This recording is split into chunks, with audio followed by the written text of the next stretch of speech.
नमस्कार, मैं हूं माही सिंह और आप देख रहे हैं क्विक। ईरान और इजराइल के संघर्षों के बीच अब अमेरिका कहीं ना कहीं कूदता हुआ नजर आ रहा है, लेकिन वहीं भारत में भी वैचारिक मतभेदों की बाढ़ सी आ गई है। एक तबका है जो ईरान को सपोर्ट करता हुआ नजर आ रहा है, दूसरा तबका जो इजराइल को सपोर्ट कर रहा है। लेकिन अब एक बड़ा बयान कांग्रेसी नेता सोनिया गांधी का भी आ गया है। जी हां, सोनिया गांधी ने खुलकर ईरान को सपोर्ट कर दिया है और उन्होंने कहा है कि ईरान और गाजा में जिस तरीके से संघर्ष चल रहा है, जिस तरीके से बमबारी उनके ऊपर की जा रही है, कांग्रेस पार्टी उसकी कड़ी निंदा करती है। इस तरीके के बयान अब सोनिया गांधी देते हुए नजर आ रही हैं। अब इसके क्या मायने निकाले जा सकते हैं? भारत में ही अलग अलग तबके के लोग ऐसा क्यों सोच रहे हैं? क्या उनका कलमे का रिश्ता है या किस तरीके की बातें अब इसमें निकल कर आएंगी? इस पर सवाल कहीं ना कहीं खड़ा हो रहा है और इन्हीं तमाम सवालों के जवाब हम आपको देंगे। हमारे साथ हमारे सहयोगी नीतीश ठाकुर जुड़े हुए हैं, इनसे जानेंगे कि आखिरकार चल क्या रहा है। नीतीश, जिस तरीके से वैश्विक मुद्दे की बात किया जाए, अब अलग अलग लोगों की विचारधाराएं निकलकर सामने आ रही हैं। भारत में ही जिस तरीके से लोग, अब कुछ लोग ईरान को सपोर्ट कर रहे हैं, कुछ लोग इजराइल को सपोर्ट करते हुए नजर आ रहे हैं। और सबसे बड़ी बात, सबसे बड़ा विपक्ष, जो सो कॉल्ड विपक्ष कहने के लिए अब सोनिया गांधी ने भी ईरान की निंदा कर दी है और इजराइल की निंदा कर दी है। इस पर क्या कुछ कहना चाहेंगे और इसके क्या मायने निकाले जा सकते हैं? देखिए, सबसे पहली बात तो जैसा कि आपने बताया कि सोनिया गांधी विपक्ष की इस वक्त की सो कॉल्ड सबसे बड़ी नेता जी, वो खड़े होकर के इजराइल की और अमेरिका की निंदा कर रही है कि ईरान पे जो आप लोगों ने हमला किया वो बेहद गलत है। कांग्रेस पार्टी उसका समर्थन नहीं करती, हम इसकी कड़ी निंदा कर रहे हैं। सबसे पहली बात, वैश्विक लेवल पे अगर देखा जाए तो मैं सोनिया गांधी से, कांग्रेस पार्टी से, राहुल गांधी से, मल्लिकार्जुन खड़गे से, इन सबसे एक सवाल करना चाहता हूं कि वैश्विक लेवल पे आपको कौन पूछ रहा है? भारत में इस वक्त आपको कोई पूछ नहीं रहा है। 100 सीटें आप ठीक से ला नहीं पा रहे हैं। आपका पूरे संसद भवन में आपकी कोई बात नहीं चलती है। आप पूरे देश में अपनी कोई आप 3 स्टेट में सिमट करके रह चुके हैं मात्र। कहां आप एक समय पे 28 राज्यों में, 27 राज्यों में थे, आज 3 स्टेट में रह गए। आपको भारत में कोई नहीं पूछ रहा और आप वैश्विक लेवल के मुद्दे पे कह रहे हैं कि कांग्रेस पार्टी इसकी निंदा करती है। आपके निंदा करने से ना डोनाल्ड ट्रंप को कोई फर्क पड़ता है, ना बेंजामिन नेतन्याहू को कोई फर्क पड़ता है, ना इजराइल के नागरिकों को, ना अमेरिका के नागरिकों को। मेरे को तो लगता है कि ईरान के नागरिकों को भी कांग्रेस की निंदा से फर्क नहीं पड़ेगा। अब देखिए, सोनिया गांधी ने ना केवल निंदा की, बल्कि वो कह रही है कि ईरान के साथ हमारा वैचारिक और सांस्कृतिक रूप का रिश्ता जुड़ा हुआ है। मैं जानना चाह रहा हूं कि ईरान के साथ हमारा सांस्कृतिक रिश्ता कैसे हो सकता है? ईरान में रहते हैं मुस्लिम्स, भारत में अधिकतर जनसंख्या हिंदुओं की, भारत में रहने वाले लोग विष्णु को पूज रहे हैं, राम को पूज रहे हैं, कृष्ण को पूज रहे हैं। वहां पे वो लोग अपने जो भी हैं उनको पूजते हैं, उनको मानते हैं, ठीक है, जो भी उनका मजहब है। तो मैं तो जानना चाह रहा हूं कि सांस्कृतिक रिश्ता जुड़ता कहां से है? यहां पे कोई कलमा नहीं पड़ रहा है भाई। सांस्कृतिक रिश्ता हमारा कभी जुड़ ही नहीं सकता है। और उसके बाद आप कह रहे हैं कि हमारा सांस्कृतिक रिश्ता है, इस वजह से हम ईरान का समर्थन करेंगे।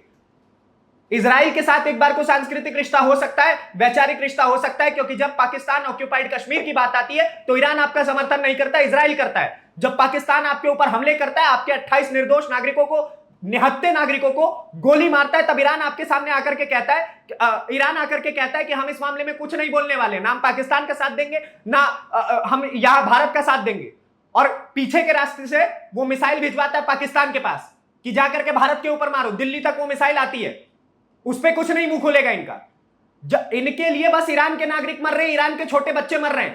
इजराइल के ऊपर जब हमास के आतंकवादियों ने आज से 2 साल पहले हमला किया था और वो लोग मात्र वहां पे अपना फेस्टिवल सेलिब्रेट कर रहे थे, इजराइल के लोग, तब तो माफी चाहता हूं, कांग्रेस ने ये नहीं बोला कि ये गलत हो रहा है, इनके बच्चों के साथ गलत हुआ, निहत्थे नागरिकों को मारा गया, बलात्कार हुआ है वहां पे महिलाओं के साथ, इजरायली महिलाओं के साथ, यहूदी महिलाओं के साथ।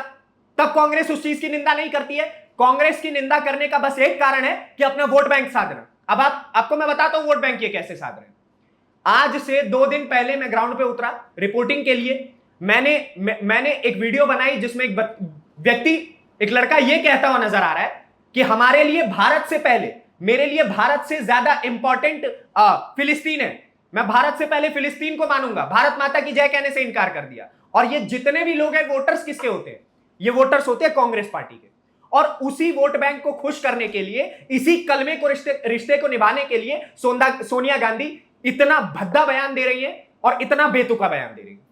जी बिल्कुल नीतीश, आपने सारी चीजें क्लियर की, लेकिन यहाँ पर एक एंगल ये भी आ रहा है कि भारतीय जनता पार्टी का कहीं ना कहीं सिया वोट जो वोट बैंक है वो सपोर्ट करती है, चाहे आप, और ईरान जो है वो सिया कंट्री है। तो ऐसे में एक एंगल ये भी लगाया जा रहा है कि जब भारतीय जनता पार्टी को इंडिया में ही सिया का सपोर्ट मिल रहा है तो ईरान का सपोर्ट क्यों नहीं कर रही है। लेकिन उसका दूसरा एंगल, जैसा आपने थोड़ी देर पहले बताया कि जब ऑपरेशन सिंदूर चलाया जा रहा था तब ईरान ने भारत का खुलकर सपोर्ट नहीं किया, लेकिन वही चाहे कश्मीर का मुद्दा हो, चाहे ऑपरेशन सिंदूर हो, नेतन्याहू ने खुलकर भारतीय जनता पार्टी और यहाँ की सरकार और यहाँ के लोगों का खुलकर समर्थन किया था।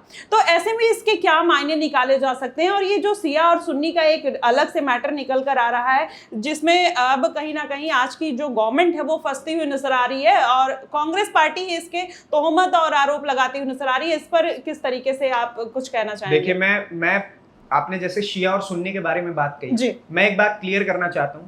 आपको पता होगा पाकिस्तान एक सुन्नी कंट्री है और ईरान एक शिया कंट्री है।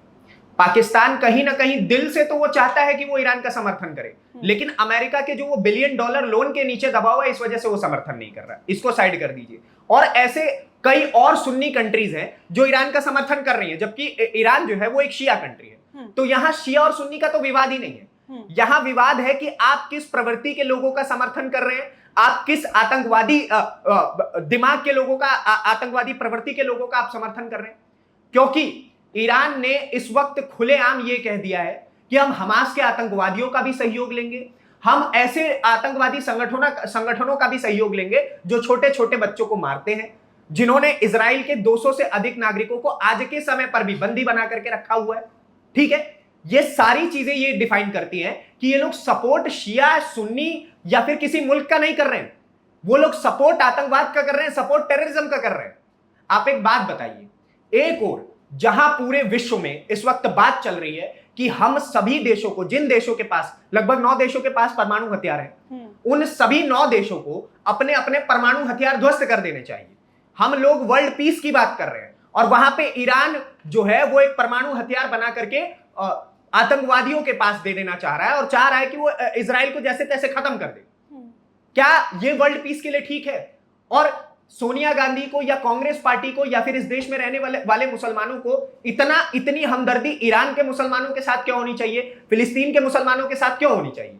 ईरान आपका समर्थन नहीं करता है, ईरान आपको अनाज नहीं भेज रहा है, ईरान आपको खाने को रोटी नहीं दे रहा है, फिलिस्तीन के पास तो खुद ही रोटी नहीं है, वो आपको क्या ही दे देगा बदले में।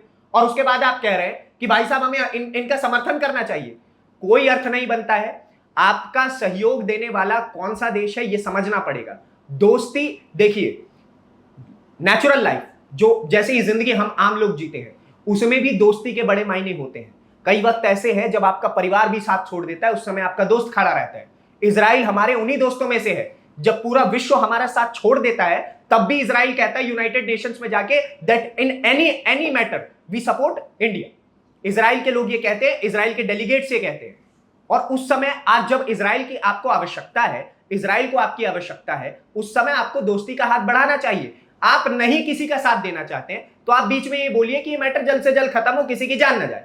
ये अगर कांग्रेस पार्टी कहती तो सुनने में सुंदर लगता, अच्छा लगता, लेकिन जैसा कि कांग्रेस का पुराना इतिहास रहा है बेतुके बयान देने का, कांग्रेस के जो बड़े बड़े अध्यक्ष हैं उनका इतिहास रहा है। विदेशों में जाकर के राहुल गांधी आज से 2 साल पहले उन्होंने बोला कि भारत के इंटरनल अफेयर मैटर पे, इंटरनल मैटर्स पे आकर के जो अमेरिका और ब्रिटेन है उनको दखल अंदाजी करनी चाहिए। और आज जब वही अमेरिका ईरान और इजराइल के मैटर पे दखल अंदाजी कर रहा है तो सोनिया गांधी को समस्या होने लग गई कि क्या बात कर रहे हैं आपके देश में आप चाह रहे हैं कि अमेरिका आपका साथ दे, अमेरिका और ब्रिटेन आकर के नरेंद्र मोदी को पदवी से हटा दे ताकि राहुल बाबू को प्रधानमंत्री बना दिया जाए। लेकिन जब ऐसा हकीकत में होता है, जब ईरान और इजराइल में होता है, जब वो वहां पे जाकर के वर्ल्ड पीस की बात करते हैं, जब वो वहां पर जाकर के यूरेनियम प्लांट्स को ब्लास्ट करते हैं, परमाणु हथियार बनाने वाले प्लांट को ब्लास्ट करते हैं, उस समय आप कहते हैं कि अमेरिका ने बॉम्बिंग करके गलत कर दी। पता नहीं ये कैसी दोगली मित्रता है आपकी।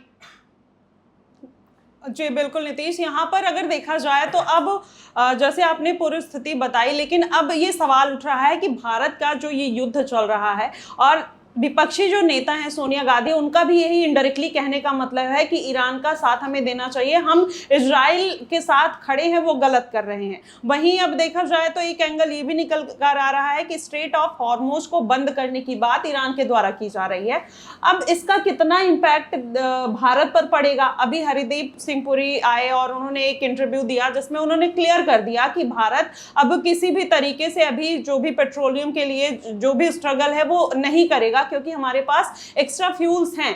लेकिन अगर आने वाले दिनों में ये युद्ध नहीं रुकता है या फिर भारत एक मीडिएटर के तौर पर नहीं निकलकर सामने आता है, तो फिर किस तरीके की स्थिति बनती हुई भारत में नजर आ सकती है? देखिए, सबसे पहली बात, एज ए कंट्री हमें ये बात बहुत अच्छे से समझना पड़ेगा कि हमें किसी प्रकार की अभी के लिए तो कोई समस्या नहीं होने वाली है। अगर ये युद्ध 6 महीने चलता है तो ये बहुत लॉजिकल बात है कि इस युद्ध से पूरे विश्व को समस्या होगी, इकलौते भारत को समस्या नहीं होगी। बात रही पेट्रोलियम की, तो पेट्रोल हमने ईरान से 2019 से ही लेना बंद कर दिया है। किसी भी प्रकार का लेन देन अभी हमारा ईरान के साथ नहीं चल रहा है। चाबहार बंदरगाह है, उसके ऊपर हम काम करना चाहते हैं, लेकिन ईरानियन गवर्नमेंट अभी हमारा सहयोग नहीं कर रही है, ठीक है, जिस वजह से वो भी कहीं ना कहीं वो मैटर भी इस वक्त अटका हुआ है, रुका हुआ है। हमारा रूस के साथ पेट्रोलियम हम लेते हैं, वो भी रुपीज में ले रहे हैं, हम डॉलर में नहीं ले रहे हैं या फिर हम रशियन करेंसी में नहीं ले रहे, हम रुपीज में ले रहे हैं। तो हमें पेट्रोलियम की समस्या नहीं आने वाली है अभी अच्छे खासे लंबे समय तक के लिए, ठीक है। और दूसरी बात, हमें साथ नहीं देना चाहिए, हमें अभी मीडिएटर बन के सामने भी नहीं आना चाहिए, क्योंकि ये जो युद्ध चल रहा है ना, ये वर्ल्ड वॉर की तरफ तो कहीं से भी नहीं बढ़ सकता। इसके पीछे का कारण मैंने आपको पिछली वीडियो में भी जैसे बताया था कि कौन किसका दोस्त है, कौन किसका दुश्मन है, इसमें समझ ही नहीं आ रहा है। चाइना पाकिस्तान का भी दोस्त है, पाकिस्तान अमेरिका का साथ दे रहा है ईरान को मारने के लिए, चाइना ईरान को बचाना चाह रहा है, रशिया अमेरिका के साथ इस वक्त अच्छे बॉन्ड भी बनाना चाहता है, लेकिन ईरान को बचाना चाहता है, अमेरिका ईरान को मारना चाहता है। ये जो चल रहा है ना कि कौन किसका रिश्तेदार है, वो ये रिश्ता क्या कहलाता है, हमारे इंडिया में एक सीरियल आता था, वही वाला हिसाब चल रहा है इस वक्त वैश्विक लेवल पे। और ये वॉर जैसे ही ट्रंप ने इसमें एंट्री मारी है, जैसे ही स्टेल्थ बॉम्बर ने अपने बॉम्ब्स गिराए हैं, वैसे ही समझिए कि ईरान अब ठंडा पड़ चुका है, ईरान अब हमले करना बंद करेगा, इजराइल अब सुरक्षित होने वाला है दोबारा से, इजराइल के ऊपर जो ज्यादती हो रही है वो रुकने वाली है, और ये सारी चीजें एक पीस की तरफ धीरे धीरे बढ़ रही है। तो इस वक्त मुझे लगता है कि भारत को किसी भी प्रकार की समस्या नहीं आने वाली है, और भारत के लोगों को शांत रहना चाहिए कि पेट्रोल का दाम बढ़ जाएगा, ये हो जाएगा, वो हो जाएगा, ऐसा अभी फिलहाल कुछ दिखता हुआ नजर नहीं आ रहा। जी बिल्कुल, अभी वैश्विक स्तर पर देखा जाए तो ये स्थिति बनी हुई है, लेकिन जिस तरीके से चाहे रशिया हो, यूक्रेन हो, पाकिस्तान हो या भारत हो या अमेरिका, ईरान, इजराइल, सब एक दूसरे के कहीं ना कहीं मोनोपोली में फंसते हुए नजर आ रहे हैं। लेकिन ये लग रहा है कि स्थिति जल्द से जल्द क्लियर होती हुई नजर आएगी, क्योंकि अभी जो माहौल बनता हुआ नजर आ रहा है और ये वैचारिक जो मतभेद अपने ही देश में चलता हुआ नजर आ रहा है, सबसे ज्यादा घातक ये हो सकता है, जो वैश्विक स्तर पर युद्ध चल रहा है उससे ज्यादा खतरनाक कहीं ना कहीं अपने ही देश के लोग साबित हो सकते हैं। फिलहाल अभी स्थिति यही बनी हुई है, आने वाले दिनों में क्या अपडेट आएंगे हम आपको बताते रहेंगे। फिलहाल आपको क्या कुछ लगता है आप हमें कमेंट बॉक्स में जरूर बताइएगा। फिलहाल के लिए बस इतना ही। देश और दुनिया की तमाम खबरों के लिए बने रहिएगा क्विक के साथ। धन्यवाद।